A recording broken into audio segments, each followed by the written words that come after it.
Hi, welcome to the webinar. We'll wait for another 2 to 3 minutes to allow more attendees to join in, and we'll start soon. Thank you.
I hope everybody's safe within the confines of their home, as approximately more than 2 billion people today are under lockdown of the terrible tragedy that's unfolding in the world. What we would like to do is, for people who have missed some of the portions of the webinars before, since this is the last webinar we are doing on 5-axis, I would like to capture or recap what we have done in the past webinars. I also am aware of my last webinar where we had some issues of the audio, and that's why I'm going to repeat some of the things that I did in the last webinar, especially the circle tools, circle end mills, the barrel tools, and also the multi-axis roughing. And I will close my session today by touching upon two very important subjects. One is multi-axis drilling, and the other one is the singularity or pole handling inside SolidCAM. How the last screen of SolidCAM, which is a mystery to many of us working with the 5-axis, what that screen basically means and what it does is what we are going to see today in our webinar. So I'm going to touch upon the earlier parts, the earlier webinars that I did, right from part 1 to part 4, and we will just quickly run through them. So today's webinar is a bit lengthier one than the ones before, so you'll have to have some patience in bearing up with me till we reach to the last two subjects what I discussed just today. Right, so in the very first webinar, we saw how this part could be machined. Basically, I used the drag and drop templates that are there in SolidCAM. I basically use what is there with me in the templates here. And sorry, let me pull the window out here. So I've got the templates in here, and I could just drag any of the, for example, the facing templates, and just drag it and drop it on the face out here. And that's how my the calculation used to happen. Okay, we don't want that calculation now. So we have seen how each of this operation was generated using the template method. For example, the first facing out here again was generated using a template. A second facing, just drag and dropped it on the face. and the machining happens. So not only does the machining happen when you're using a drag and drop template on multiple sides, but it also ends up generating the coordinate system when it is creating the operation. So you don't have to create the coordinate system again and again. You just need to just pick, drag, and just drop it on the face, and the coordinate system will be automatically created normal to that face. So this is how we did. What we missed, maybe in the other part I will show you, was one of the operations, and I'll come to that. What we also saw was our new roughing strategy, which is the turbo roughing, where I showed you several things. For example, takes into account the undercut stock. It doesn't go all the way down because it's a straight wall. It doesn't go, it just stops exactly where the stock ends, because my stock has got this shape here. And because it has this shape, it stops exactly at the right place. Takes into account the undercut situation of the stock. You can define, if I go into my roughing window, you can see that you can define multiple offsets for different group of surfaces. So you can have 1 millimeter for one offset, you can have 0.5 for another group of surface, you can have 0 for some group of surfaces, and so on. You can have different offsets. This is one of the highlights of turbo roughing. Also, within the software, we have got the adaptive feed control. So basically, when you're using an inserter type cutter and when you're going into the corner, you would not like to go with 100% feed rate, especially when you're going into the corners. You would like to drop the feed rates. So you can specify what is the minimum feed rate that you would like to go down, and the software will take into account that and keep varying the feed rate based on the engagement it is finding with the part. Passes were all simple. We have Z top, Z bottom, the cut tolerance, and then we have the adaptive step down. In the adaptive step down, what we have, the specialty is you can define range. Okay, you can define user cut levels, and you can add, and you can say from minus 9.5 to minus 50, I would like a step down of 3. And if I add the next one, it'll automatically take the minus 50 next one. And I'll say minus 50 to minus 100. I would like a step down of 2 millimeters. And if I add another step down here from minus 100 to minus 125, I would like the step down to go down to 1 millimeter. Okay, so you can have, or you can define the range of step down between certain Z levels, and that's how you can get different depth of cuts at different Z levels. Another highlights with SolidCAM, Turbo HSR. Okay, so this is one of the highlights of Turbo HSR. Apart from the adaptive feed rate, the different surface offsets that you can provide with to the geometry. So a lot of things are new inside Turbo HSR. Then we moved on to the rest roughing functionality of Turbo HSR, where it takes into account, for example, I can go at an angle with a completely different coordinate system, and only that region or where the material is remaining will be taken into account, and we will work only on in that area. So you can see that there was a lot of material remaining in this because it's an undercut for me, and because of that undercut, a lot of material was left out, and I used the rest rough functionality at an angle, and it detected exactly the stock remaining and machined only that area where the stock was remaining. So that's the turbo rest rough.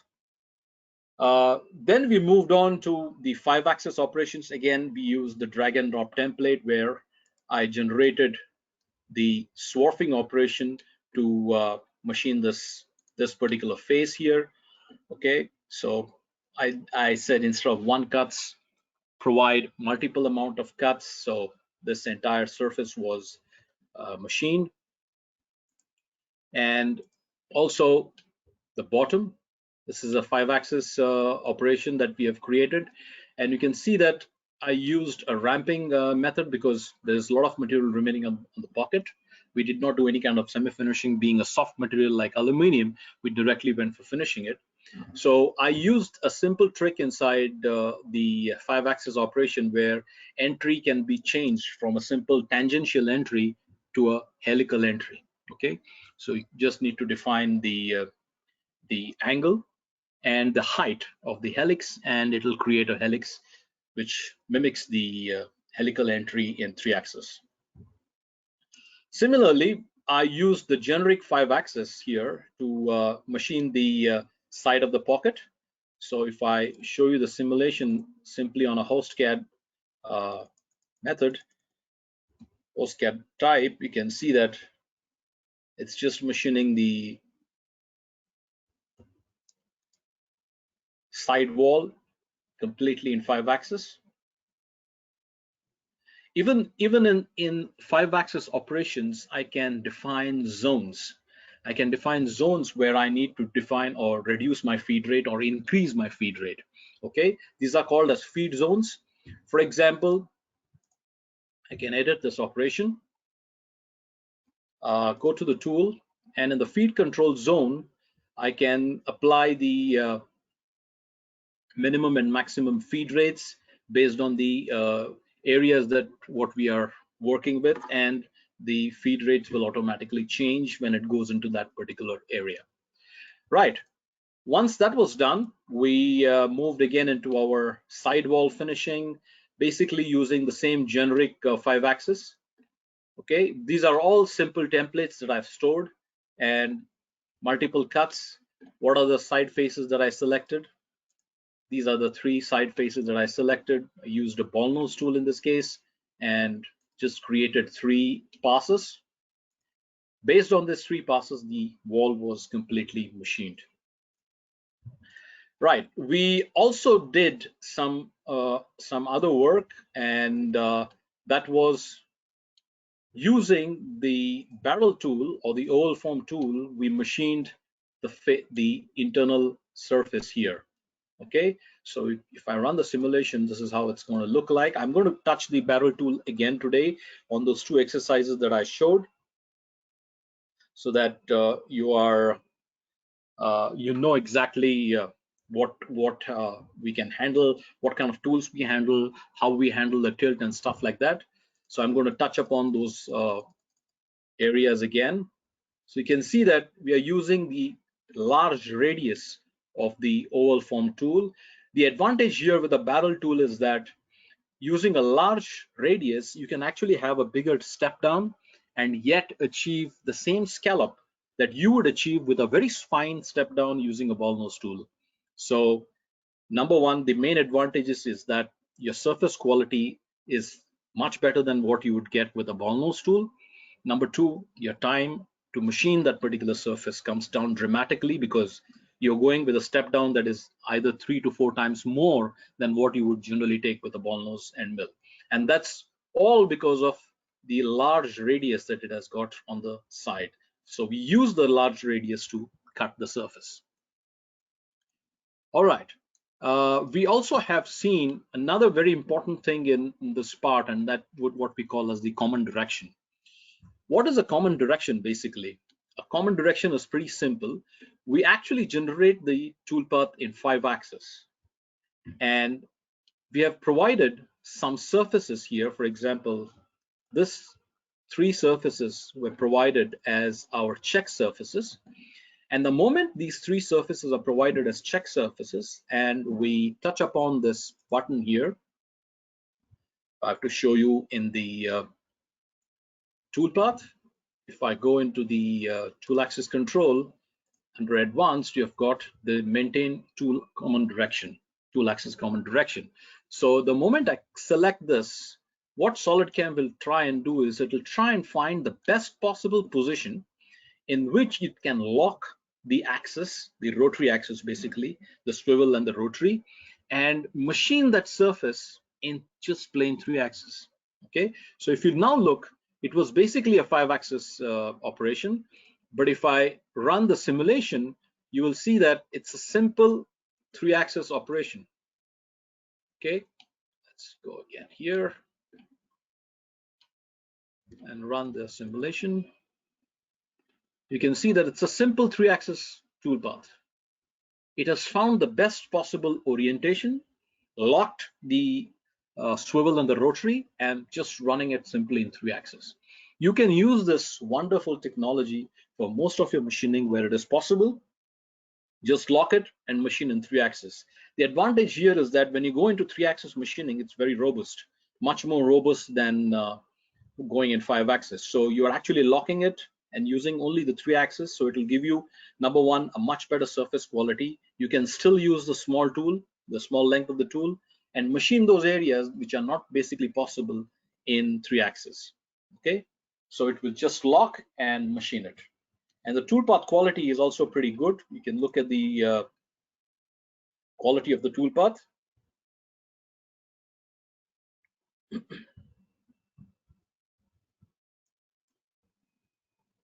Oops, sorry. Just wait. In the event it doesn't, then we'll have to restart. Not a problem. Let's not waste time.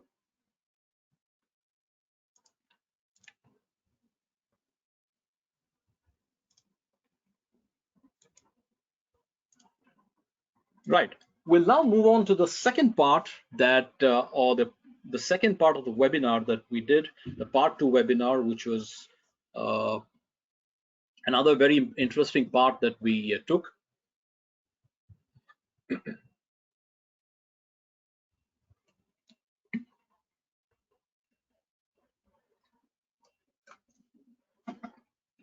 Let's open the part.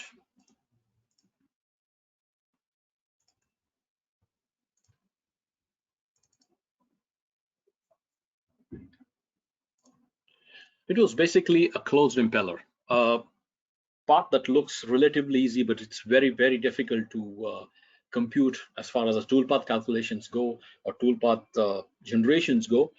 They're not simple paths.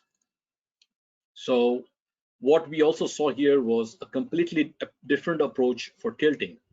As far as the final part is concerned, because what we did on that day was simply the 5-axis, but what we have done here is I have created several 3+2 toolpaths to first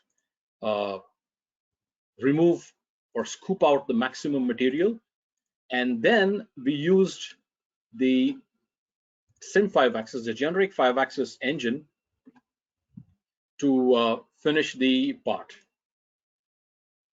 What I did not show you the other day was a new operation inside SolidCAM, and this is called as the undercut milling.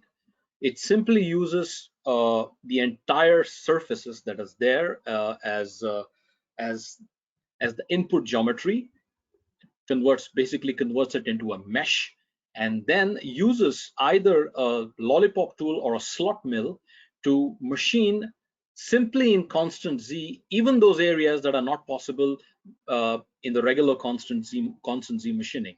So it allows you to machine undercuts.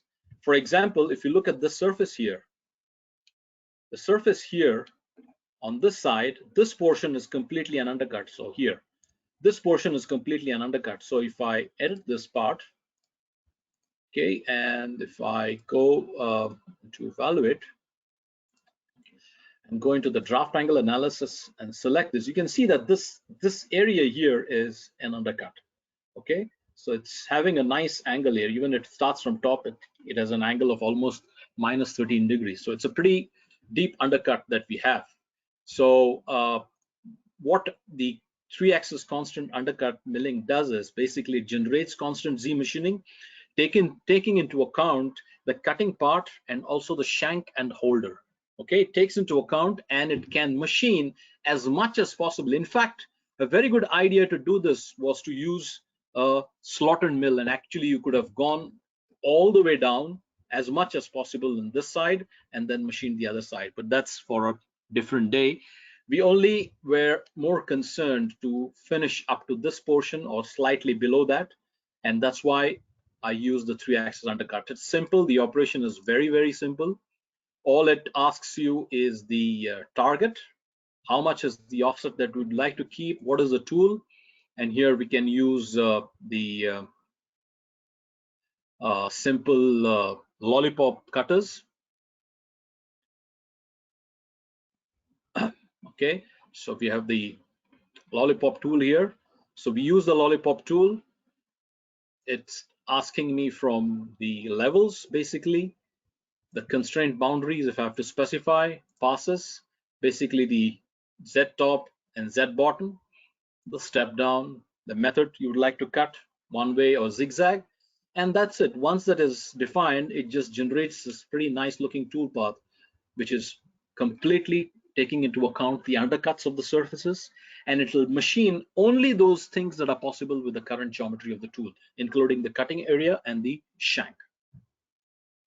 Right, once that was done, we moved into the semi-finishing and finishing of the cyan colored surfaces that are here. So what we did was we defined two groups of surfaces. So if I switch off the solid body, so we created two groups of surfaces here. We did also some surfacing work in that webinar. So we have the group we call as the upper surfaces. So we created this group, and we also have created a group called as a lower group of surfaces, so that we have two groups, and both the groups obviously are overlapping, so that the tool paths that we create also will overlap in such a way that it doesn't leave any mark where it is stopping. Okay, there is some portion of an overlap from one surface to the other. So we created these two surfaces here, and what we also did was we saw how completely different tilt curves can be created, how the tilting can be handled by tilt curves. So we also saw the function of creating this particular tilt curve, which will be used for machining the cyan colored surfaces from the top side. And then we also have another tilt curve here, which is the bottom tilt curve. And this is how we generated the bottom tilt curve for surfaces or for area that will be machined from this side. And what we did was we used the generic 5-axis, and we used the group of surfaces which I just showed you, the top surface and the bottom surface. The tool here was again a lollipop tool, and the tool axis we used in this case was tilted through curve. And if I show you the curve, this is how my curve looks like. The pink colored is the curve that we use, and the sub option that we used inside the tilt curve was start to end. Okay, another thing that we did was most of the, or by default, SolidCAM always does the tip calculation, or the calculation method is always by the tip. But in this case, the tip doesn't give a great result because of the complexity of the surface. So we have got a very nice option in tool axis control where we calculated the tool contact point as the center of the tool and not as the tip of the tool. And then we use the gout check, because the moment I say center of the tool, I'm actually going to get the tool path exactly lying on the surface, which is basically colliding or creating collisions. In order to avoid the collisions, what I did was I created the tool path. So if I actually go into my drawing, okay, let me capture this area. So what I did was, let me change the color. Okay, let's go with blue. So I created the tool path exactly on the surface, okay, which was lying on the surface using the center method. And then if I go into my SolidCAM gout check method, I used a function called as Retract tool to cut center. Okay, in that case, I've just used the tooltip to be checked. So what I basically told SolidCAM is that the moment you find collision in this particular toolpath with the surface, move the toolpath towards the cut center. The cut center will lie somewhere here. Okay, basically it'll just find the most possible cut center, and it will start moving the toolpath inwards towards the cut center. Once it starts moving the cuts towards the cut center, you will realize that you'll get a very nice toolpath here, which is not doing any kind of collisions with the drive surface. And this is exactly what we get here. So if I look at the toolpath here, I get a pretty nice toolpath. Okay, so if I run the simulation of this part, let me go into the settings, see if I've switched on the material simulation. It's not. Okay, so we can directly go into the simulation here, go into the machine simulation, and I'll show you exactly how the machine would move like.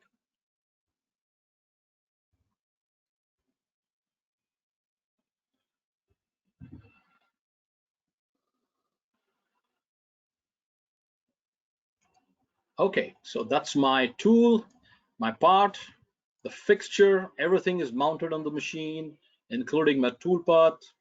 I can switch off the toolpath visibility and simply start the machining. Okay, it does very smoothly the entire machining. Okay, for our SolidCAM team members, I also told you that you could actually use this part. You could use this part for your exhibitions. We are making now a collection of these parts, which can be used for training your customers, also for using as a parts for your exhibition. Okay, so this is how we machined the top, and the same method was followed for machining the bottom.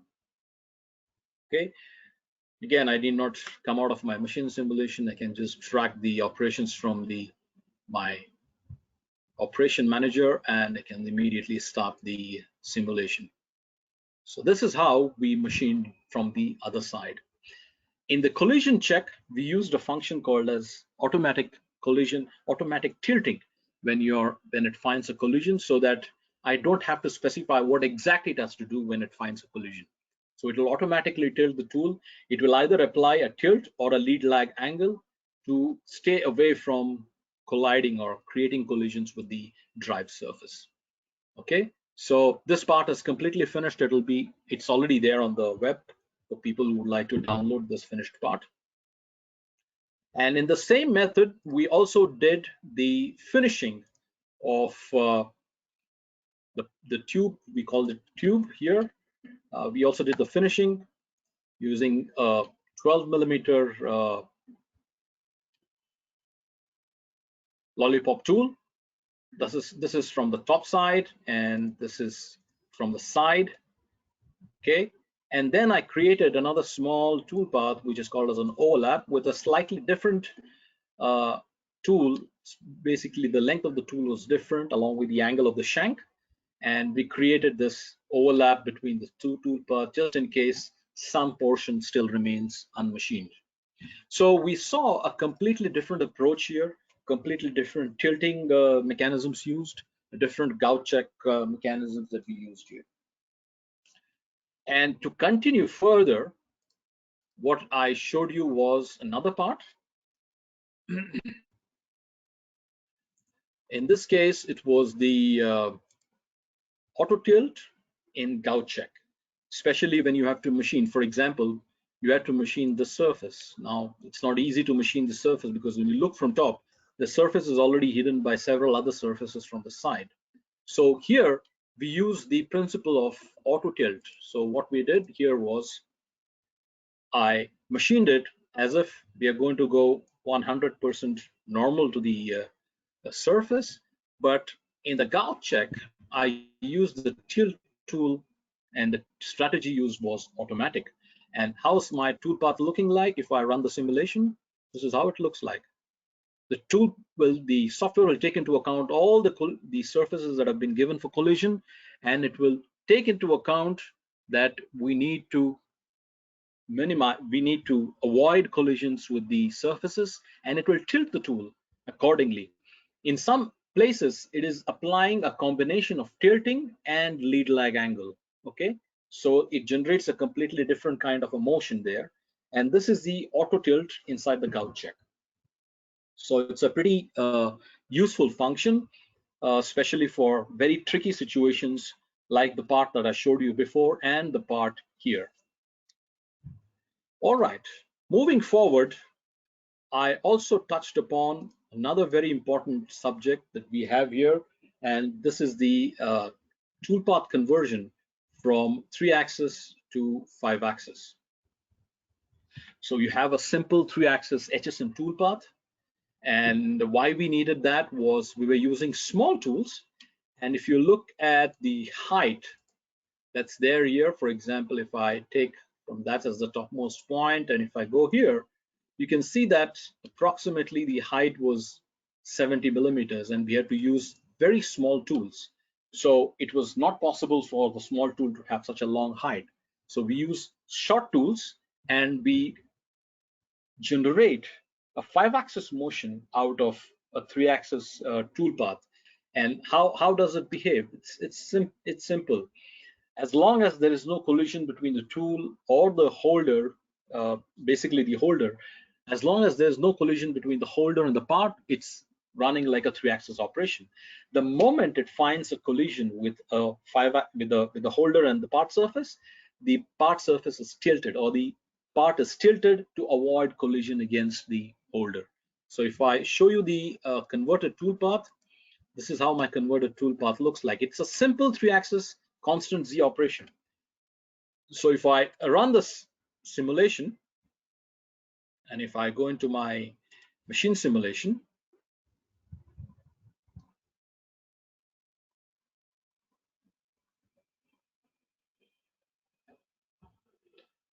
that's the part, and the tool, you can see it's a pretty short tool, and we have used the holder here.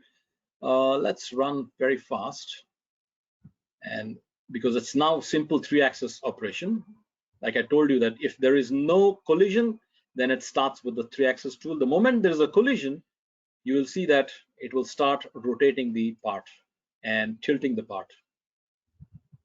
Okay, you can see on the right hand side here where my cursor is moving, you can see the angles changing, and as it goes down, I'm just going to pull it down, and as it goes down, you can see that it starts tilting.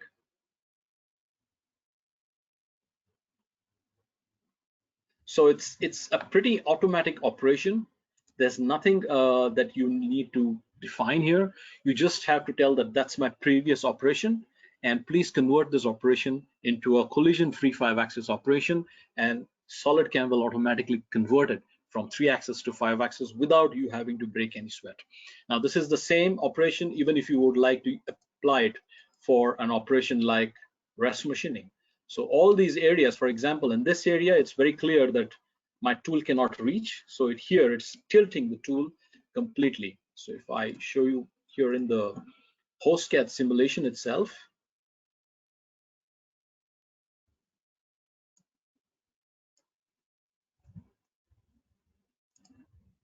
okay, let's run.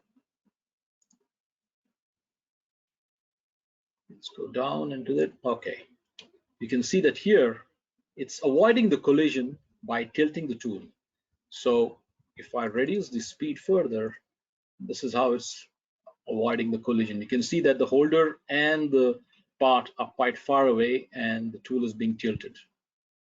And where there is no collision, it becomes a simple 3-axis operation. There's no change to the operation itself. Okay, so we also touched upon the very important area of converting a 3-axis toolpaths to 5-axis toolpaths, especially for mold makers who would like to utilize their 5-axis machines and reach those difficult to machine areas with small tools. From here, we moved on to another very important and nice subject of impeller machining. SolidCAM, by the way, directly has an impeller machining, so it's almost like a simple 3-axis machining. So let me open the part.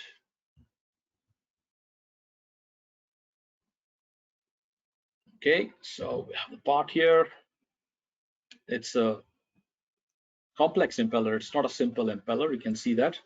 So what we need to do simply here is define your blade surfaces. For example, if you'd like to do the roughing, just define the blade surfaces, including the fillets and the splitter.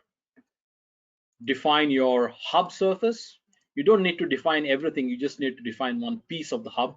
Okay, it just needs to know where your hub is. And once that is done, define your tool, depth of cut, side step. And once that is done, ask it to generate the toolpath, and this is how my toolpath is generated. For many people, when I go and show this product to the customer or to an end user, they're very surprised. There don't seem to be any retracts in your toolpath, and that's how efficient the machining is of SolidCAM's impeller machining. There are hardly any retracts. You can see even the links, once it finishes this layer, are immediately joined there without doing any retracts. Okay, very safe and efficient machining for impellers. In this case, I used a 10 millimeter MOG taper ball nose, which has got an excellent, it can take a pretty big depth of cut. So I have given 10 millimeter depth of cut here. Since the tool is short, it cannot go all the way down. So we stopped the machining where it finished. And from there, we used another taper ball nose and we machined the remaining area with the larger or longer taper ball nose tool with a much finer corner radius and a very shallow taper angle. Okay, so this is roughing, straightforward. Select surface, select the hub, select the tool, select the depth of cut, enter the depth of cut, enter the side step, enter whether you would like to do one-way machining or bidirectional, and simply hit calculate. And the rest is done by SolidCAM. Of course, we only defined one portion of the surface. So what it basically did was it generated only this area of the toolpath, and then we apply the transformation to rotate it to the other areas. So it's pretty simple. So what we did here was roughing, and the same principle is applied also for finishing. Define your blades. Show, this was my blade to machine, and the tool, and the depth of cut. That's it. Once that is done, this is how my toolpath is generated. I get my toolpath straightforward directly from the system. Right. We also applied, or the same technology is applied also to the splitter, and this is how my splitter toolpath is generated. I've used a bigger depth of cut here, but you can understand that for demo, this is pretty good enough. For a regular machining, of course, we'd go down with the depth of cut. We would reduce it. Right. And then once that was done, you can see that the fillets are not a constant fillets, they're variable. So it's obvious that we will have to finish also the fillets of the impeller. So we have got a specific function inside our impeller machining, which takes care of fillet machining. So we can have the splitter blade fillet finishing. You can see that we did exactly the splitter, nothing else. And it's going around only the fillets of the splitter to machine the splitters. And once this is done, we also applied the same technology to machine the main blade fillets. Okay, so within the multi-blade technology of SolidCAM, we have got roughing, we have got blade finishing, we have got fillet finishing, and we also have the final one, which is the hub finishing, where again we select the group of surface. So we select the group. This is the group of surface that we selected, and the hub, and this is how the hub is finished. Okay, you can see that simple.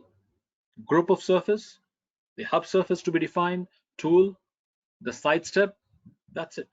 The calculation is taken over by SolidCAM. Okay, these are all extremely safe toolpaths. They are already gout checked, collision checked against all the possible surfaces. All possible scenarios are taken into account, and only then the toolpath is given out by SolidCAM. So a very important aspect is to in SolidCAM is the multi-blade machining.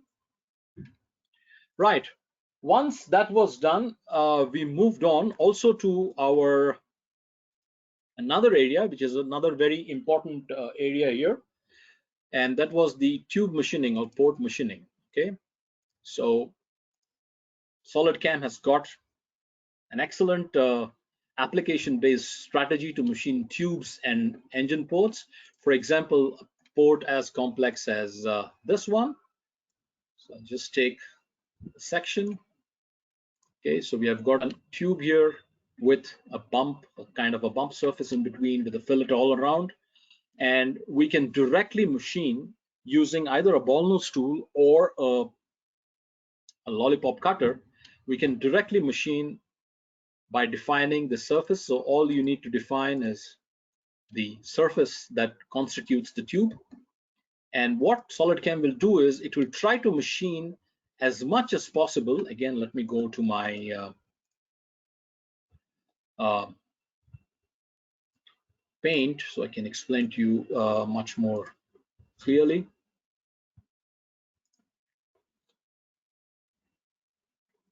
Oops. Yeah. So what SolidCAM will do is this side, basically this side is considered as the top side. Okay, and this side here, this one is considered as the bottom side. Okay, so what SolidCAM will do is it will try and machine as much as possible from the top side. Okay, maybe it's possible only up to here, and then retract out, go here and machine the remaining from the bottom side. So you can specify whether you would like to go maximum from the top side or maximum from the bottom side, and it will machine accordingly. So by default, SolidCAM's machining is always maximum from the top and the remaining from the bottom. Simply by defining the surfaces, the tool, depth of cut, and side step, and of course, whether it's one way or bidirectional, you get this toolpath. You can see very nice roughing toolpath. No sweat, no need to define any kind of tool axis control or anything of that kind. You just need to define the surfaces, the tool, depth of cut, side step, and this is done. In the same way, we also can now machine the finishing area. Okay, you can apply a spiral finishing, and from the top it will machine as much as it can. It will go all the way up to here. Okay, all the way up to here, and the remaining one it'll just retract, go in and machine from the bottom side like what I indicated. So it's a very simple process, but for complex parts. It's not an easy part. Of course, this can be also be done using the generic machining. Like I showed you in the closed impeller, you need to define the kind of tilt curves that I've defined. Same thing applies even for this geometry here. Okay, so that's about port machining or the tube machining. We'll move forward. On the very first webinar, I showed you some interesting parts that can be done using what we call as a screw machining. Okay, so we have the basic screw or a simple extruder screw here like this. Okay, so we have a simple extruder screw. Even here, the machining is very simple. All you need to do is, if I go into my roughing, if I go into my roughing toolpath, all it needs is the target. It needs the machining area. Machining area here is not defined by a curve, but defined by 2 coordinates along the rotation axis. It needs to know what tool you're using. Basically, the tools supported here are bull nose, flattened mill, and ball nose. It needs to know your depth of cut, and it needs to know your side step along with the cut tolerance. And then whether it's zigzag or one way, you can define that. And once that is done, it will generate a very nice 4-axis roughing toolpath. Now, screw machining, for me, it's a bit misleading term, or it doesn't give you a right idea of what the software is capable of doing.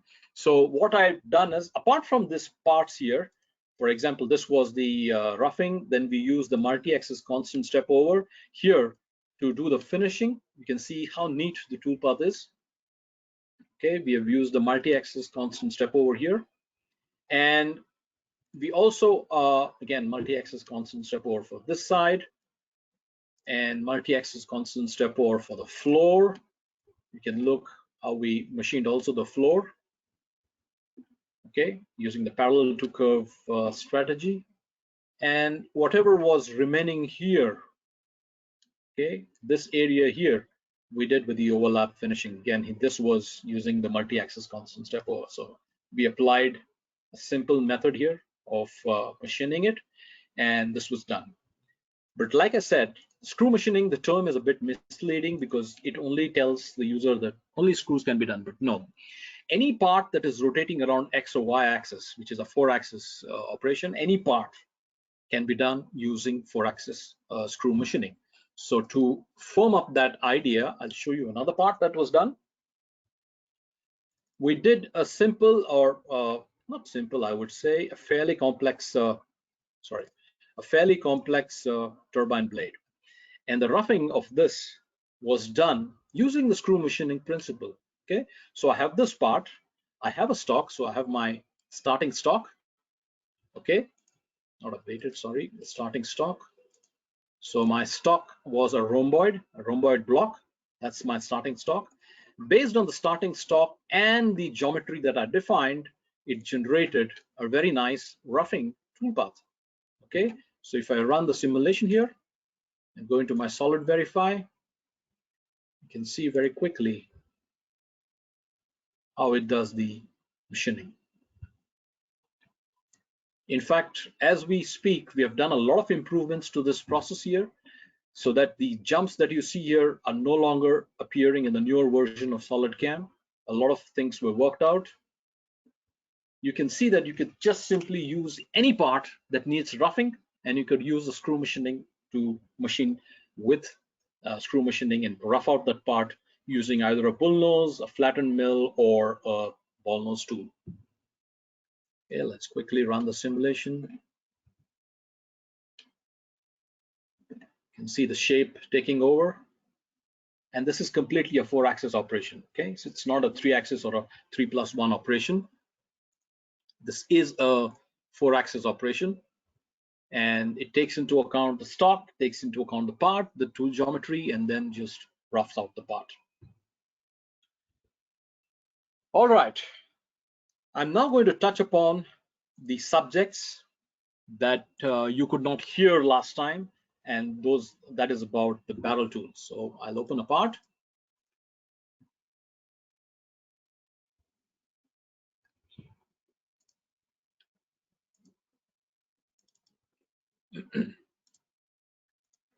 And I'll explain to you how it works inside SolidCAM. We use our generic machining, and with the generic machining, we can machine any part using all the circle end mills. So which are the circle end mills that we support? So we support, first of all, a barrel shape. We support oval form. We support lens form, and we support the barrel taper. So we support 4 tools at the moment. We will soon start supporting a tool which is called as a double barrel, which also is a combination basically of a lens form and an oval form. Okay, it will have both the profiles on the bottom as well as on the side.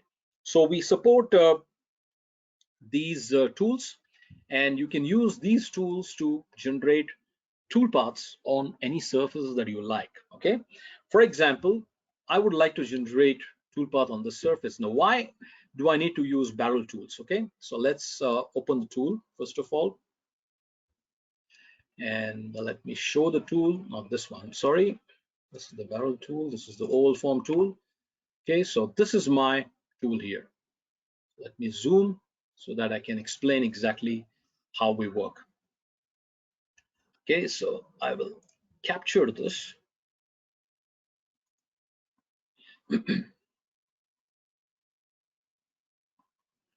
Okay, let me put that back. And why are we using this tool to machine the surface? Number one, this machine has got a pretty high curvature, or let's assume that it was even straight. To machine that surface effectively, we would need a pretty long tool, because if you look at the height of this part, the height is approximately about 194. So we are talking 190 millimeters. To get another flattened mill at this length is virtually impossible. And even if you get it, you would need to control the vibration of such a long tool. coming out of the holder.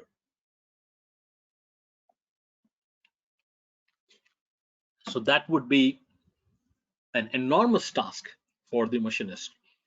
And another important thing is that, assuming that you don't want to use flattened mills and you would like to use ball nose tools, to get a scallop of even 2 to 3 microns on that surface would need a depth of cut or sidestep value of anywhere between 0.15 to 0.25, depending on the diameter of the tool you're using.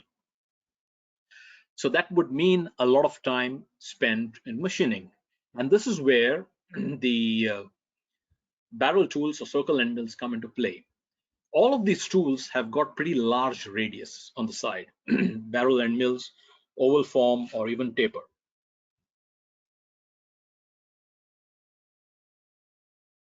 They've got pretty large radiuses.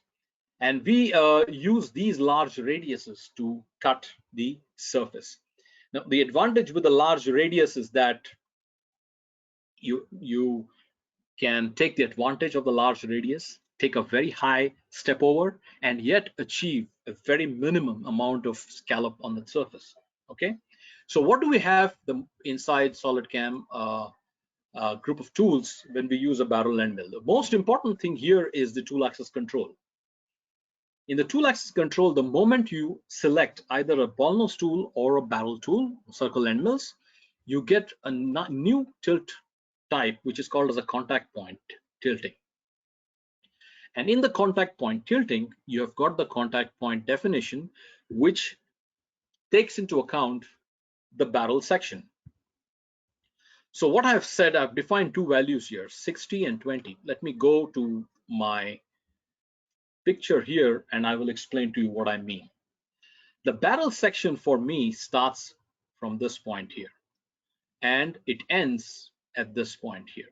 Okay, so we consider the barrel starting point as 0% and the barrel end as 100%. So what I have told right now or to SolidCAM is that I have two starting points. One is 60 and the other one is 20. So I'm telling to SolidCAM, start at this point here, so 60, the 60%, and gradually move down your cutting air point till you come to 20%. So it will distribute the depth of cuts. For example, if my depth of the total height is 194 millimeters, that 194 millimeters will be distributed over this profile. So it will start here and it will end here. So the tilt that is needed is now being calculated automatically by SolidCAM based on the contact point it's making at every cut. Okay, so maybe the tilt here would be, let's say, 80 degrees. The tilt here could be probably 60 degrees. The tilt here would be 40 degrees and so on. So the tilt is calculated automatically by SolidCAM. Okay, so what I've done here is I've asked it to consider the barrel section and start my first contact of the tool with the part at 60% of the barrel profile or the large radius and end at 20% of the large radius. Now, because the part is too deep and I also have a surface below here, okay, let's take a section. Okay, I'll keep this section here. So I have got a surface here. It is not possible that it will touch 20%. It probably will stop at 28 because for making 20%, it needs to move the contact point to that particular area. For example, if I go again to my picture here, 28% probably will be somewhere here. Okay, in order for this contact point to be exactly on the surface, this much portion of the tool needs to be inside the surface. Now that would mean that it would create a collision with the surface. So it's actually going to stop much above, because in order to avoid the collision with the surface, the tool will stop. So it will not end up at 20%, but it will probably end up at 28% or 30%, depending on where the contact point is. So all I need to do is to define that. And what I've done here is I've defined the surface to be machined, okay, and the start curve, which is that, and my ending curve, which is that here. Once this is done, I have also taken into account the gouge check, and I'm trimming the collisions against all the check surfaces, bottom, side. It should stop, okay? And what I get here is this toolpath. So if I go again to the side, you can look at how the tilting takes place. The first one, you can see the first tilt happens at this point, which is nothing but the 60% what I'm talking about.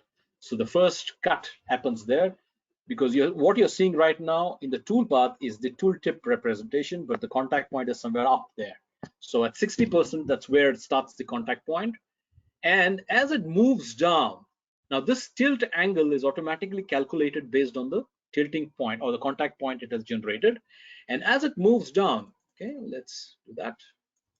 And as it moves down, you can see that it's changing the tool contact point.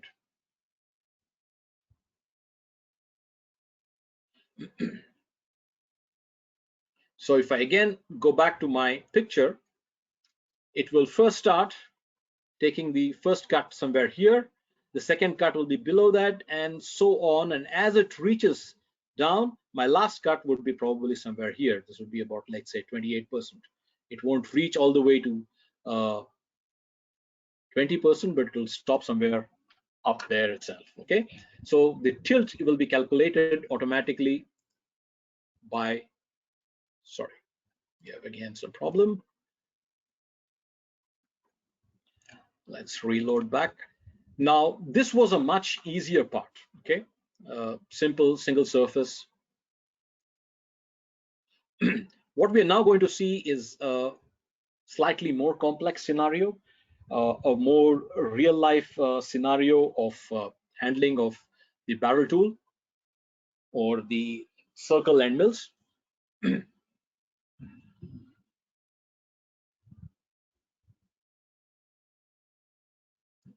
Let's open part. Now this is a completely different scenario. The scenario here is that you have got not just one surface, but group of surface. Okay, so I would like to machine this blisk using the oval form tool. Obviously, the advantage here is that I can have pretty large depth of cuts as against the ball nose tool, because of the ball nose tool, if I would like to have a pretty good surface, I just need to create a very small depth of cut. So what I have done here is, instead of using the from and to approach in barrel tools, like what we saw from 60 to 20, because here we have a problem with the space. I have got a problem of tilting, because if I start with 60 and if I say go to 20, we'll have a problem that it will start colliding against the next blade as it starts shifting its contact point. So here, instead of using a variable contact point, I have said a constant contact of 40%. Okay, take 40% of the barrel profile as a contact point and machine as much as possible. So what we get here is a very nice toolpath checked for collision using this here.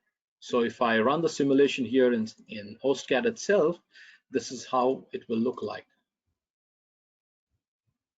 So it's running the contact point exactly at 40%. So it's keeping the contact always at the 40% of the large barrel profile. And where we would need a depth of cut of approximately 0.15 to 0.2 with regular ball nose tools, here we are able to take a depth of cut of anywhere between 1 to 1.5 millimeter and yet achieve the scallop that is needed, or perhaps we would have got using the ball nose tool with a depth of cut of 0.15, 0.2. So the advantage here is faster machining, much better surface quality. Okay, but remember, very important, Barrel tools or circle end mills are tools used exclusively for finishing. You cannot use them for roughing. They cannot remove a large chunk of material basically because of their construction of geometry itself. So you have to be careful that you cannot apply barrel tools or circle end mill in every scenario or in every situation. Okay, they are not a solution for every surface. But of course, 60 to 70% of your paths can have areas where you can apply these tools. And SolidCAM will give you this possibility of applying these tools using the generic 5-axis functionality on any kind of surface. Okay, but remember, you cannot apply it in every situation, but you can find areas where this could be applied and apply using the generic 5-axis. So now what happens to the remaining area, because below this the tool has a limitation. Number one is a length limitation, number two is a tilt limitation, because we cannot go below this. If we go below this, it's going to collide against this blade. So SolidCAM has stopped the calculation here. Below that, you can use our regular machining using a taper ball nose end mill, and that's how you could machine using the taper ball nose cutters. Okay, very nicely done with the regular generic 5-axis. You can see the stark differences here, the depth of cut here versus the depth of cut here. Okay, and for people who would like to know that these particular blisks can be done simply using our generic 5-axis functions, including the roughing, if you already have SolidCAM's impeller machining, you can directly use the impeller machining, because impeller machining can also handle blisks for finishing and roughing, fillet finishing, everything. Or you could use the generic 5-axis functionality and generate the blisk roughing in this way. Here I've used a taper ball nose and generated the blisk roughing using the taper ball nose end mills. Right. We'll also touch upon another aspect or another area that we showed the other day, and that was the multi-axis roughing. And that was a part that we took, and I showed you two different approaches for machining using multi-axis roughing. It's pretty simple. If you have parts like this, you could do the roughing either 3+2. You would probably need 2 or 3 settings of 3+2, or you could use the multi-axis roughing straight away, where you define your wall, or rather your floor, and you also define your wall, the wall surface, including the floor. SolidCAM is pretty intelligent. It will exclude the floor surface and generate a 5-axis roughing toolpath straight away. So if you look at the simulation, if I go into the machine simulation, this is how it would look like.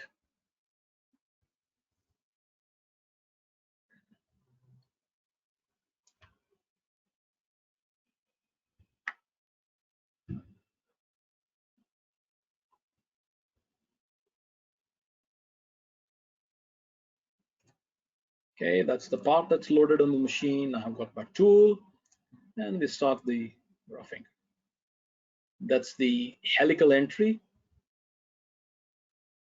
That's the helical entry again. And this is how it will start machining it.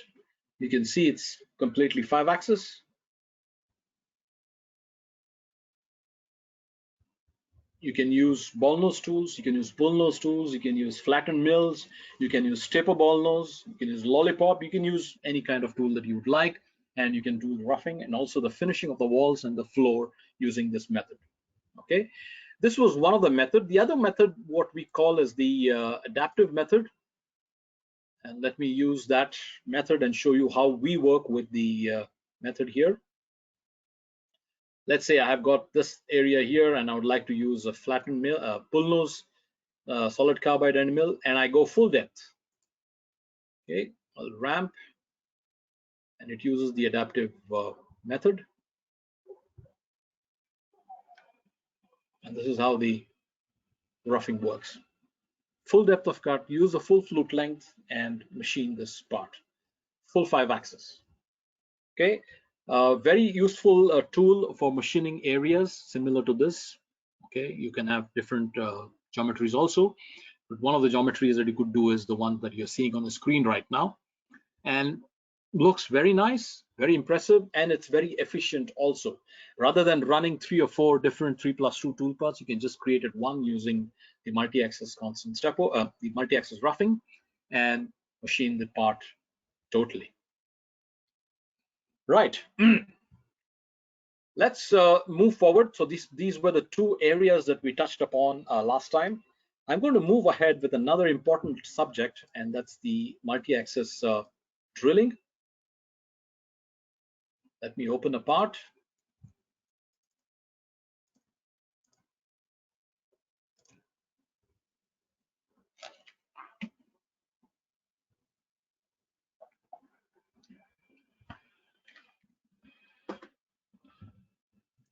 Okay, so we have a part here, and I would like to do the drilling of all the holes. Now, it's not easy, okay, because you need to create different setups. Sometimes you can create setups, sometimes you cannot create setups. So multi-axis drilling comes handy here when you have got a large number of holes coming from different directions. Okay, so let's right click on the operations and go into multi-axis drilling. And in the multi-axis drilling, I simply jump onto the geometry and say new drill geometry. In the drill geometry, we have got to define the holes. Now the holes can be defined automatically by SolidCAM. You can either use the auto function or you can use the manual function and select the holes. It will find the vector automatically. So in the auto function, we have got our filters. The filters are of 4 different types, whether you want to select through holes or blind holes or both. If you would like to specify a specific hole diameter, you can do that. If you'd like to specify a specific Z height or the height of the hole, you can specify that.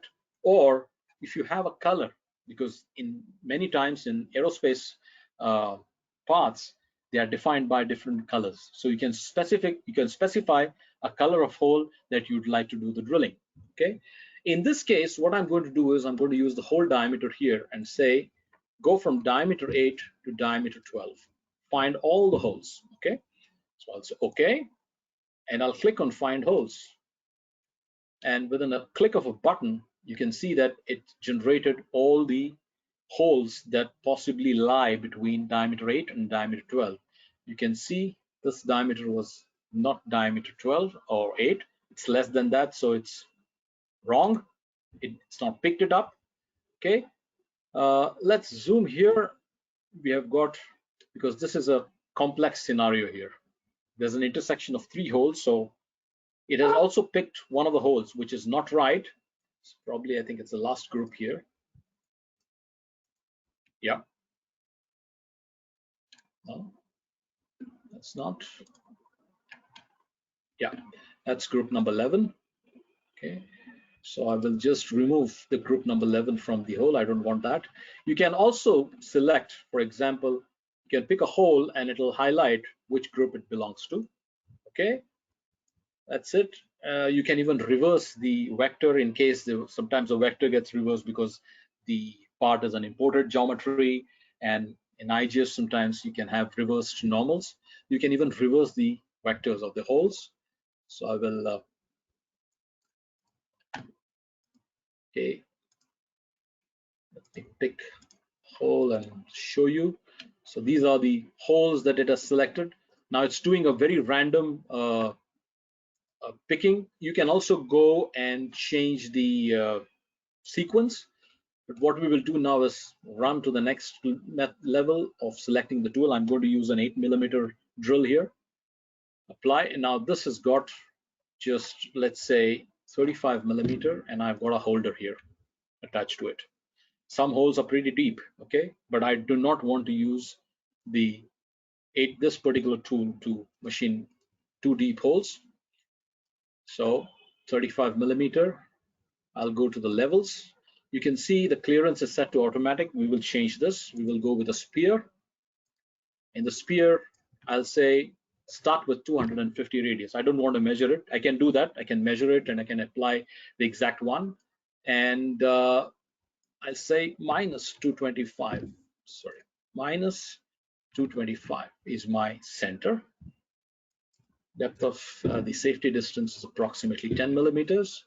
Technology, of course, I'm going to use drill cycle type G81, but I do not want my current post processor that I have here. We have got post processors that support cycles. We have post processors that also do not support cycles. So I do not want to use the cycle for this particular post, which I can do, or I can leave the post to handle it. And then I have got the sorting here. So right now it's default. Let's use the shortest distance and look how you can see this is how it has sorted it out. Okay, so it's using the shortest possible distance from one side and then applying it. You can change that method. You could go into advanced, and then you have got patterns here. You can select what pattern you would like. For example, I would like to use this pattern here. Say show sorted. This is how it looks like. So my shortest distance actually looks much more clean, and I'm going to use that method. Okay, tool axis control, it's 5-axis, and in gouge check I'm going to enable only the holder, and the holder will be checked against these surfaces here. I have got the check surfaces selection. So if I click on show, these are all the surfaces, the flat surfaces that are there. I've selected those surfaces as my collision check surfaces. Okay, and the method is to retract the tool till there is no collision, and I would like to keep 2 millimeter stop, or 2 millimeter away from the holder should not touch the surface. Okay, so this is done, and let's save it. We have got a traffic light, so we will synchronize it.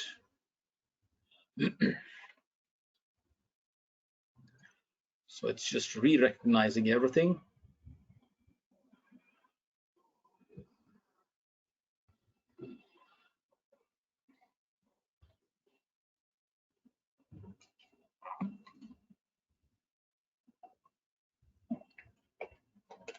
Okay, that's done. Let's right click on this and calculate. And this is my toolpath, straightforward, clean toolpath. Okay, so if I put this now onto the machine simulation,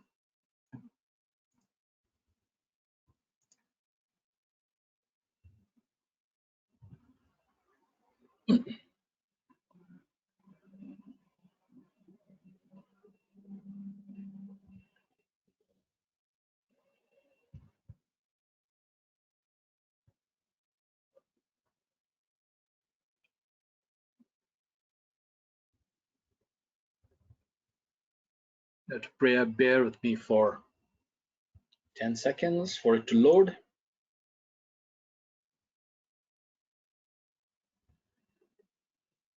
Okay, so that's the part loaded with the tool, everything, and we can start the simulation. This is how the simulation is going to look like.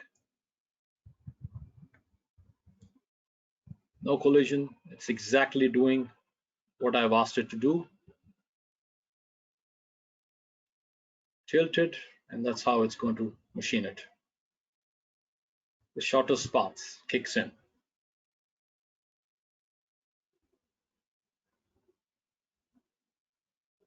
You can see everything is done neatly and automatically with this function. So your holes can be in any direction. As long as they can be machined on a 5-axis machine, multi-axis drilling will handle it. Right. So that was about multi-axis drilling. We're now going to come to the towards our last chapter of the series of webinar, and that is that's a very important chapter, in fact, because many of my users, my colleagues, my customers are completely at sea when they come to this particular page here. So let's understand what this page is by taking a few examples. Of course, I'm going to touch both the pages. I'm going to touch on this page and also on this page. Okay, perfect. So before that, I would like to just open a part and get to my explanations.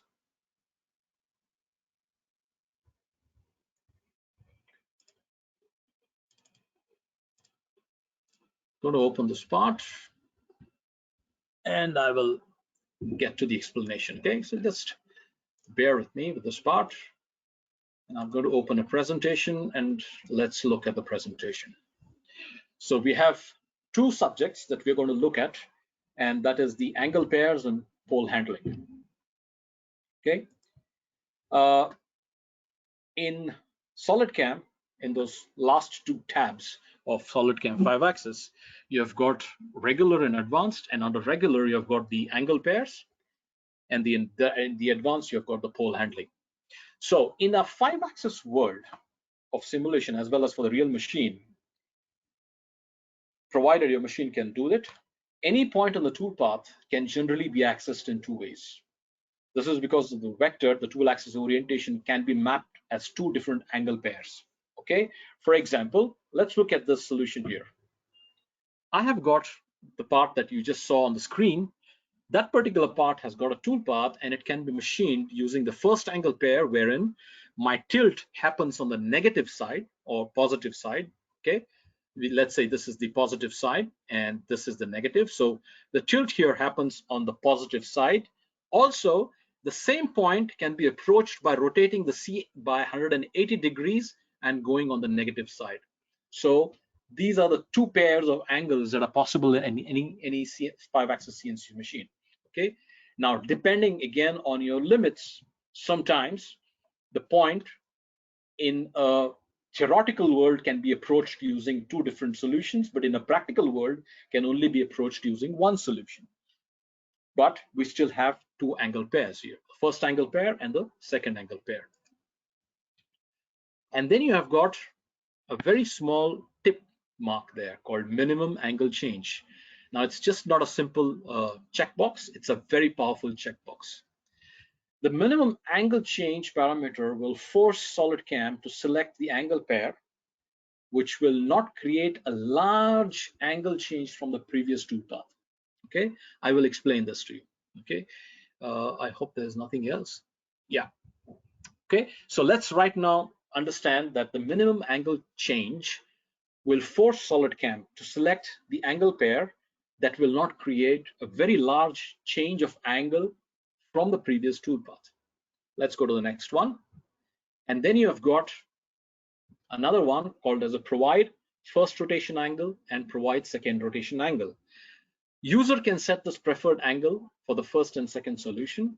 SolidCAM will automatically choose the solution which brings the machine closer to the desired start angle. So if I have provided the first rotation angle as some angle, SolidCAM will find which solution among the first or the second angle pair is the right solution, which is closer to the angle that I've specified. Now it's a bit confusing, so I would like to explain it to you with the part itself. Okay, so I have got my first toolpath here, and what do I have here? If I go into my machine control, I have not selected this option here, okay, minimum angle change, and I've set this as my first angle pair. So if I now go into my machine simulation, okay, let me go into the machine simulation quickly, and let's look at which side the tilt happens. So you can see that if I go into my right side view, it's tilted onto the negative side. What is the angle here? The B angle, or the rotation around Z, is set at 98 degrees and A angle is at -36. Remember this, okay? So this is my first angle pair. Now, I'll go to my second one, second toolpath, also doing the same thing. But instead of first angle pair, what do I have selected here is a second angle pair, okay? So if I now go into my simulation, by the way, this machine cannot tilt on the other side, so we'll get an error, but I would like to show you the difference. So when I say second angle pair, this is where it has gone. The B angle or rotation around C is -81, so it's almost 180 degrees that it has rotated. And the A angle, the tilt, has happened on the positive side, so it's +36. So these are the two angle pairs that are possible on a machine. Now, for example, this machine cannot go beyond +30, but there are machines that can do ±110. In those machines, it's possible that you can have two angle pairs, okay? So That was the first angle pair, and what you're seeing is the second angle pair, where the C-axis is rotated, or B in this case is rotated 180 degrees, and your A tilt is at positive. Now watch what happens here. My first toolpath was first angle pair, my second toolpath was second angle pair. But if I edit this toolpath here, okay, and if I select the minimum angle change, okay, just select the minimum angle change and calculate this toolpath.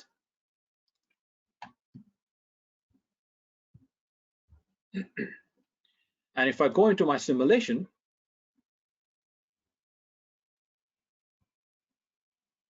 what happened? It moved, or it did not respect the second angle pair, because if it had to take it to the second angle pair, it would have created a large change in angle between the first toolpath. Remember, my first toolpath was the first angle pair. Although my second toolpath was second angle pair, it did not respect the second angle pair, because it would have made a large change in angle. It would have almost created a tilt, simply a tilt angle of almost 70 degrees. And not to mention the rotary would have done about 180 degrees. That's a pretty large change in angle. Imagine if this entire toolpath is post-processed and sent to the machine, this will retract and the entire table will tilt on the other side. So it's a big change in the angle. To avoid it, I selected that minimum angle change, and it kept the second toolpath also as a first angle pair. Okay, this is what exactly it does. Now, remember, my first toolpath was, the C angle was plus 98, and the A angle was minus 36. So I can go to my next option of providing the first rotation angle. So if I say provide my rotation angle, it was 98, right? Plus 98. So if I say my rotation angle is not plus 98 but minus 100 here, okay? And if I calculate this, where will it go? If I go to the simulation, I've said minus 100. Minus 100 is closer to minus 81.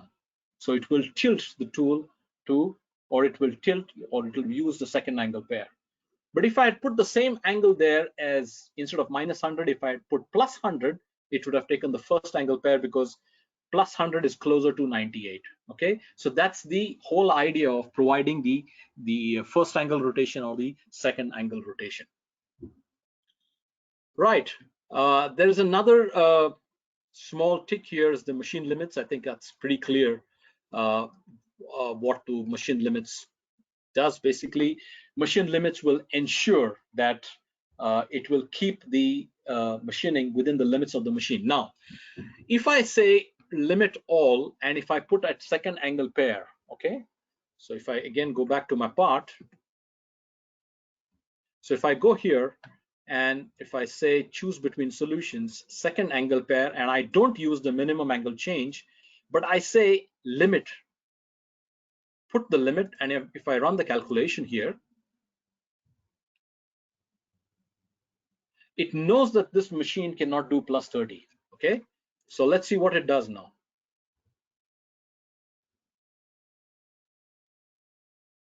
It took the tilt to the first angle pair. Although I've selected second angle pair, although my minimum angle change is switched off, I said respect the limits of the machine.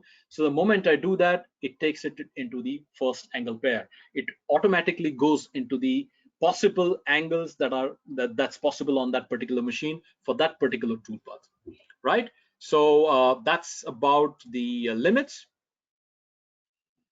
Let's go into the contentious area of pole handling or singularity in 5-axis. Okay, for many people it's still a mystery. It's a mystery box. It was also a mystery box for me for a pretty long time till I figured out what it is. But trust me, it's not as simple as it looks like. It's a pretty complex area. Now, first of all, we need to understand what is a singularity or what is a pole.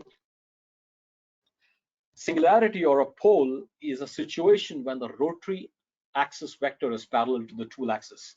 In this case, my rotary axis, that is the C-axis here, the table that is rotating, the vector of that is when it becomes parallel to my tool axis, That is what we call as a singularity or the pole.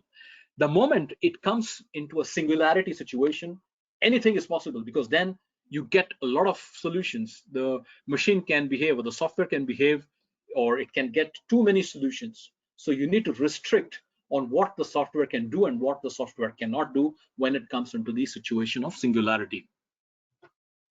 So what are the options here? We have got several options. First of all, we have got in the singularity, we have got freeze around pole. We have got use rotation angle around pole to stay within the linear limits.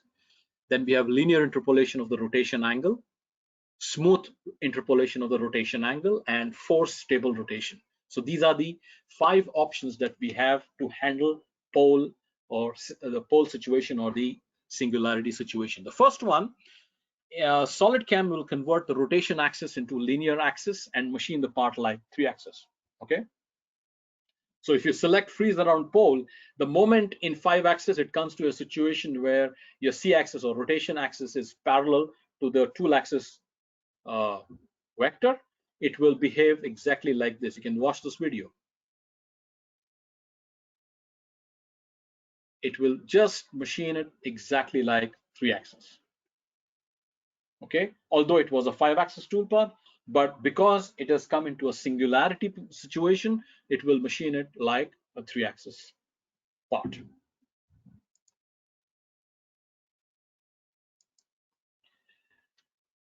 The next situation is use rotation axis around pole to stay within the linear axis. Very interesting. As long as it is not violating the linear limits of the machine, X and Y limits of the machine, it will behave like a 3-axis toolpath. Okay, so on the left-hand side, it's not violating the linear limits. Okay, it's within the limits of the X and Y axis of the machine. So it will now generate a simple 3-axis toolpath, or it will behave like a 3-axis toolpath. But the moment, let's say the part was big enough and it was exactly fitting and violating a little bit of the linear axis, this is what happens.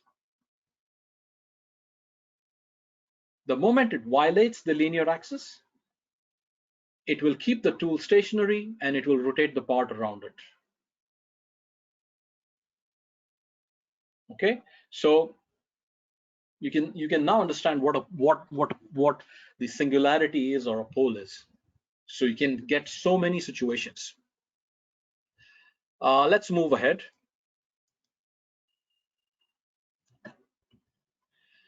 Linear interpolation of rotation axis around the pole, as well as a smooth interpolation. They're both very similar. There's hardly anything to be taken out. In the linear interpolation of the rotation axis, the rotation axis transition has a constant speed.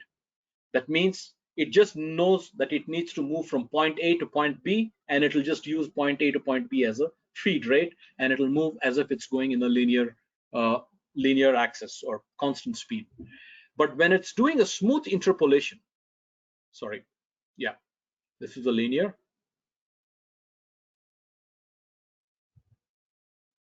It's still not attained the pole. The moment it comes into a situation of the pole, when it's parallel, you can see it changes, or it rotates the part in such a way that it needs to respect the limits of the machine, because this machine can do only on one side. So it will rotate the part, and that rotation speed is constant when you select the linear interpolation. In the smooth interpolation of the rotation angle around the pole, it's exactly similar to linear interpolation. However, the transition will have an acceleration and deceleration of the rotation axis. Okay, so it's pretty much smooth when compared to linear. You can see it did not rotate completely fast or very quickly. It rotated very smoothly to go into that point. Okay, this is the difference between the two methods. Okay, again, smooth traversing over to another point. Okay, And then we come to the tool repositioning, and I would like to show this on the example. Okay, so let's open another part.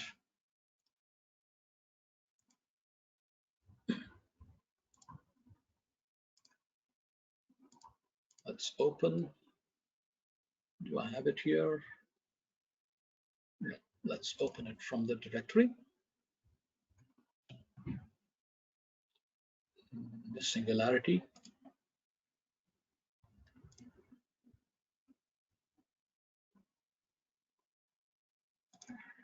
So I have got this simple part. It's a spear, and it's exactly not a spear. I've got a straight portion on top to explain to you the difference between all these three things. What we have to look here is the smooth interpolation. So let's run the simulation and go into the machine simulation. What I've done here is I've placed the part on the corner so that it's much more easier to understand the interpolation. So let me look at the toolpath. Let's go slowly. So here what you can see is it's finished, and that's it's rotating completely in one. And that's happening because, like I told you, that minimum angle change parameter, it's not a very simple checkbox.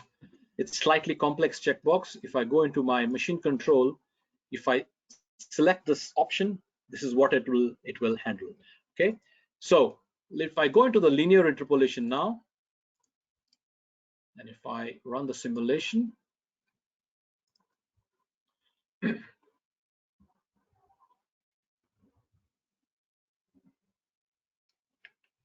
that's my toolpath. Let's run it, and you can see that it immediately rotates because now the rotation angle is more than 180 degrees. It has rotated and it comes back here and to machine this side. Okay, so it's just one block, linear. Okay, from point A to point B, just one block, so it rotates 180 degrees. Now, which parameter is that is making it go up? So if I go into the analysis here and look at the tool number, you can see that I have got a retract in the center. Now, this retract is caused by this parameter here.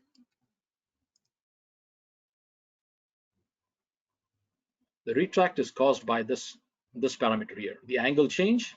What I've said here is if the angle change is more than 30 degrees, this tool needs to retract 100 millimeters up and allow the part to reposition and then come down again. Okay, now the same situation we can avoid by adding points, not allowing point A to point B, but putting points also in between on that flat area. So what I've done here is I have put a spacing between 2 points. And if I now look at this simulation here, earlier you would get point A and point B from that flat area. But if you now look, because I've used the point spacing here, if I zoom into that area, so that's my flat area here. And if I look at the toolpath rendering and go into the toolpath points, you can see approximately 19 points that it has put on this. So there are no jumps. So if I go into the simulation, it will comfortably rotate and go to the other area. No retraction happens now because now I have put points. So the angle change, so if I move here, the angle change is happening gradually. Okay, you can look at here, 0 from 90, 86, 82, 82, 74, 65, 55, 45, 34, 23, 11. That is because there are linear points on the profile, on the surface. Now, because each linear point will be mapped to an angle, so it will now divide that 180 degrees by 18 points, and so that's the reason you're seeing the difference between two angles as 10 degrees. So it will map that angle against the point and rotate the part. Right, now let's look at what freeze around pole looks like. So this is a 5-axis toolpath. Okay, now let's look at some fun.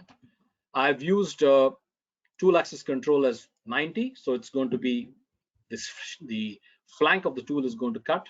And if I go into my machine control, I have set freeze around pole, and if I run the simulation here, machine simulation,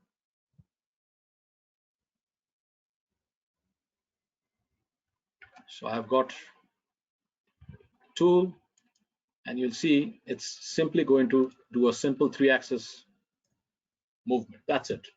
No 5-axis, although it was a 5-axis toolpath. However, let's trick it a bit. Okay, I will say instead of 90 minus 90, I have got minus 89.998. Okay, remember the value 998. Let's calculate this toolpath and let's see what happens now.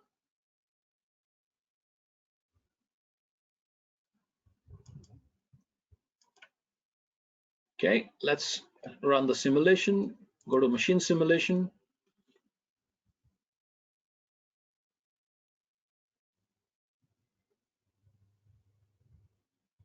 Okay, same. Let's run slowly. Difference change in angle. It's jumping around because the change in angle is much more than what was anticipated by the software. Okay, so the freeze around pole works very well when you have straight flank cutting. So if there is no change, no limit violation, it's going to be a simple 3-axis solution.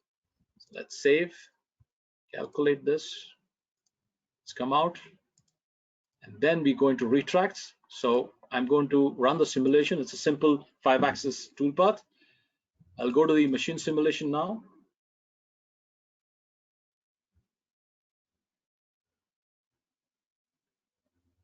That's the toolpath. Let me switch off the points and let's run the simulation.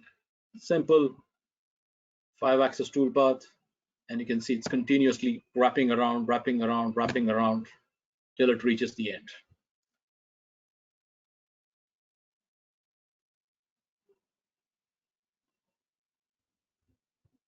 Okay, now let's assume this machine had a limit, and that limit I specify in my machine limits, my C table. I'll say it goes only from 0 to 360. This is the limit. Save it, go out. Okay, and what I do simply here is I edit the toolpath,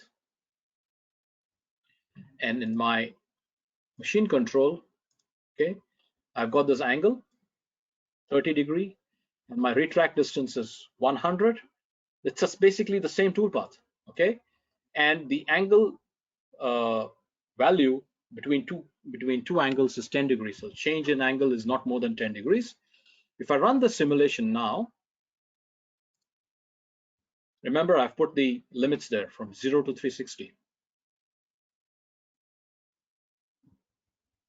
The toolpath now looks very nice. Okay, but this is not the actual toolpath. Okay, this is only the toolpath representation of what it was in the software. But what it's going to look like on the machine, I need to go into the analysis and go into the tool number. This is what is my actual toolpath. After every 360-degree movement, the tool retracts 100 millimeters. There's a rewind of the C-axis, and the tool comes down. So actually, this is how my toolpath is not going to go, rather it's going to look like. So if I run the simulation, let's go into the move list and keep an eye on the C-axis rotation here. 360 degrees, rewind, down. 360 degrees, rewind, and down. So that particular box does this functionality for us. It retracts, rewinds, and brings back. Now, when it does the rewind, you can see that when it's doing the rewind, you can see that I've specified the change in angle to be at 10 degrees. So the rewind starts at 360, 350, 340, 330, 320, so on, 10 degrees till it reaches to 0. And in 0, it comes down again and starts the machining. Okay, and you can specify whether it's 100 millimeter or more. Okay, right. Let's look at, let me delete this last one, I don't need it. Let's look at the value here. So I'm not going to go back to my machine, and I'll change the values here to -999 and +99. Okay, let's save it. So I have got again here my toolpath, the same toolpath using the flank. And if I go into my machine control, I've set use rotation angle around pole to stay within the linear limits. Okay, perfect. So let's now run the simulation. Let's go into the machine simulation and see what it looks like. Okay, so that's the toolpath, the tool. If I run the simulation, it's a simple 3-axis. It has done nothing. Why? Because it's not violated any of the linear limits. Okay, now I'm going to make some changes to my machine, and I'm going to make the toolpath violate my limits, right? So double click, I'll go to my y-axis and I'll say -75 to +75 is my limit. X-axis, -75 to +75 is my limit. Let's save. Go here, change some parameter basically to make it recalculate again, maybe the tolerance. Okay, let's hit save and calculate button. Okay, let's go into the simulation. Let's run the machine simulation.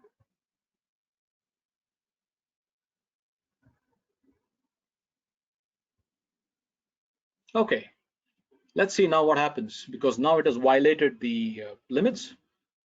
Let's run the simulation slowly. You can see the moment it violated, there is no longer 3-axis motion. Only the C-axis table is rotating and the tool is turning. Okay, very important. You can use those tricks to machine large parts on machines where they are exactly fitting and you have a corner where the tool actually can go.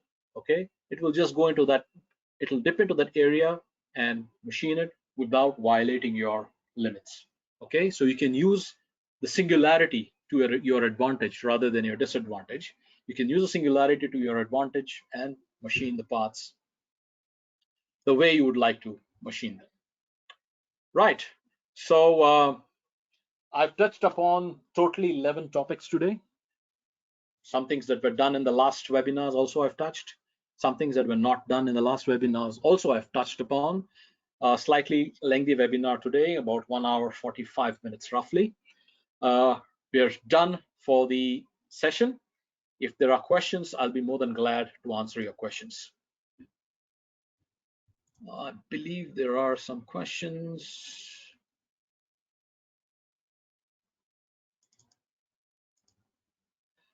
Yes, somebody asked me for the parts for training. You can get it for sure. I'm going to put all the parts that you saw today, all the 11 examples.